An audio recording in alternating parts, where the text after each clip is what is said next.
This side quest was very fun to do and very hard to edit, but let's start and see how it goes.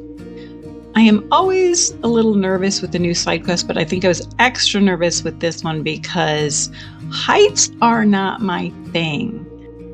This might seem weird if you know me because I have gone skydiving and I've also hiked Half Dome in Yosemite National Park, and I am proud of myself for doing these things. But I also have to acknowledge that I basically got pushed out of a plane and kept my eyes shut the whole way down. And while hiking Subdome, I literally could not look at anything but the step directly in front of me. Just recently, I got on a really tall ladder to paint the back of my house, and I was shaking the whole time. And so if my husband doesn't like the paint job, I told him he can fix it himself because I'm done. My heart is racing right now just remembering those things. But one of the things that helps me push past this is that I don't want fear or even just being uncomfortable to stop me from experiencing everything the world has to offer. I can try everything once. Sometimes the operative word is once, which leads us to my newest side quest, indoor skydiving.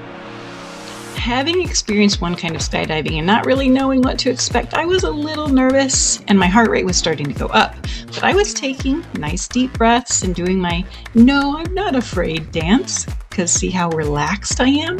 Very brave, very demure. This place is pretty cool. It kind of looks like the inside of a spaceship or something, like maybe this is the warp drive? I don't know, whatever, it's cool. After signing several waivers and getting a short tutorial from our instructor, we suited up. And I have to say, not too shabby. I look like maybe I know what I'm doing. See, look, if Barbie can do it, then so can I. I actually thought I was taking video here, but it was set on picture, so maybe someday I'll learn. But anyway, once you're in the tunnel, there's no turning back, and no one is actually pushing me out of a plane, so I have to do it myself. And here I go. You basically do a trust fall into the tunnel and hope that it catches you. It does, for sure, you don't need to worry about it, but I've never entered a room by falling face first, so it feels a bit weird. The first round is just learning how to position your body so you have some control over where you are and what you can do. You don't want the wind to just throw you around, and the instructor definitely won't let it happen. And with a little bit of technique, you can get to spinning. I was carefully watching the people that went before me so I could do spins just by turning my hands in little tiny increments. Even tiny movements make a difference. And at one point I got told to slow down because I was getting a little carried away. So I focused on watching the instructors and making sure I was doing it right. I don't really think I processed the experience at the time. Once I was out of the tunnel, I felt a little bereft. When you're in the tunnel, the wind is pushing on you so hard that it's truly a whole body experience. I would liken it to swimming when I feel the water rushing over my skin. For autistic people like me, swimming is one of the few sensory activities that my brain finds acceptable. It's calming and thrilling at the same time. My brain can focus on this one thing and everything else just fades away. So in the same way, the rush of air against me feels safe and electrifying all at the same time.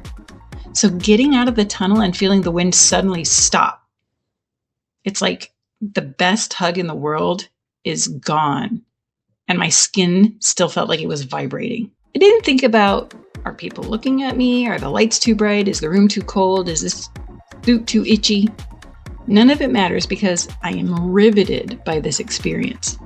So much so that for the second round, I opted to let the instructor take me up to the top of the tunnel, up and down and around over and over again.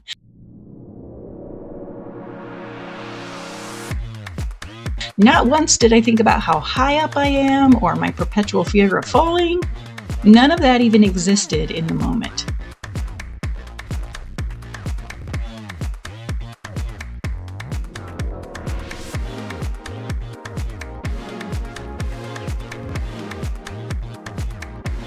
For autistic people, the world can be full of sensory chaos. Trying to process all of it can be frustrating and even painful. So to find an activity that can overwhelm other sensory input in a positive way is an absolute win in my book.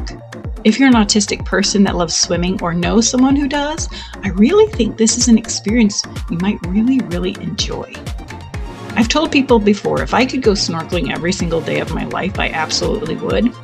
And I would say the same thing about indoor skydiving. I could do this every day, and I will absolutely be doing it again in the future. La la la la la, I am weird. Which leads us to my newest side quest. Really? You little stinkers.